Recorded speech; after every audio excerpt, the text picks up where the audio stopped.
Hello, everybody. This is David McKeever and Richard Hunley. We are back with another Ask the Broker show and podcast. Today's show is all about probate sales, the situation of probate. Not a long topic, but we have been asked recently from a couple of agents in the office, some newer licensed agents, what's probate? How does it work? How does it work when it comes to selling the assets, or in this case, selling the home? So let's start off with the first question. Richard, what the heck's probate? What is a probate?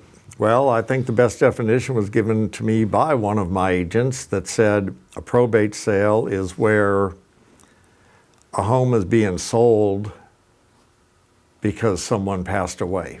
That was the owner. Mm-hmm. Most of the time, it's being sold by the heirs of the person that passed away, but maybe not every time because there might not be heirs in certain cases. But so a probate is where somebody passed away, the owner of the house, and it's being sold. Really, there's a couple of ways it can go. If it was set up right with a trust or with a will, then an executor is already in place, and then you just have to get the house on the market, get it offer on it, and then get it sent into court for basically contingent. Remember this, when you accept an offer, it's contingent on probate court approval. Mm-hmm. And that's a big one. If things aren't set up through a trust or through a will, then you better get the attorney way ahead of time because you've got a long way to go. Yeah. It takes, you have to basically get set up, and in today's market, or let's call it way we're living, that getting to court and getting these approvals does take a little while. We have a few of them going in the office, and if you have a good probate attorney, things happen pretty fast. If you don't, then they might, move at a slow pace. David, what are you hearing about probate? Yeah, to that extent, the probate is basically, there's one person on the title of the house. They passed away. They did not have a will or a trust. That means the state doesn't know who the asset belongs to.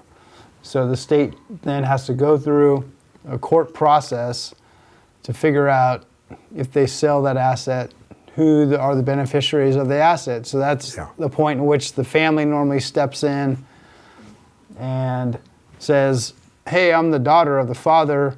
He didn't have a will, but the asset should be passed to us, and we want to sell it. We want to sell that house. Yeah, am I next? And probably would be. So that is the number one reason to have a will, to have a trust. So when you do pass away, there's a seamless transition of the asset. So in the will and the trust, you say who the house will go to upon my death. So I die, I'm going to give it to my two children. If you don't have that, then it has to, like I said, go through the court process. Yeah. And that takes time. The children want to sell the house now, but they can't because they're not in charge. It has to go through the probate process, through the courts. The judge has to approve it. Then it has to go on the market. Then you need to get an offer. Once you get an offer, that offer needs to be approved with the judge overseeing that case. So it's quite a lengthy process. It can be, yes. Another quick tip on that, when you go in for approval in court, that other people that want to make offers on that property can come in and bid on that property, believe it or not, right there in court. I know that's crazy, and there's a certain number they have to bid over to be able to even be looked at. Mm. Now, what you do is, if you don't want too much of this going on, then you don't tell everybody what the court date is. Right. Keep it on the under. But keep that in mind that somebody could go in and bid on that property even if you think you have an offer accepted already. So that's kind of weird, but that is the way that probates go in California. Yeah.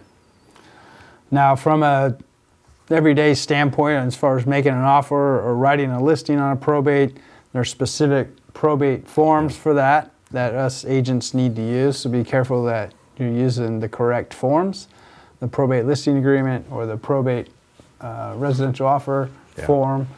So, just a quick tip on which forms to use there. But yeah, other than that, that's basically what a probate is here in California. Yep. So hopefully that helps you to maybe start selling some probates and make even more money in 2021. All right. Well, thank you everybody for watching our Ask the Broker show today. We'll see you next Friday. Take care.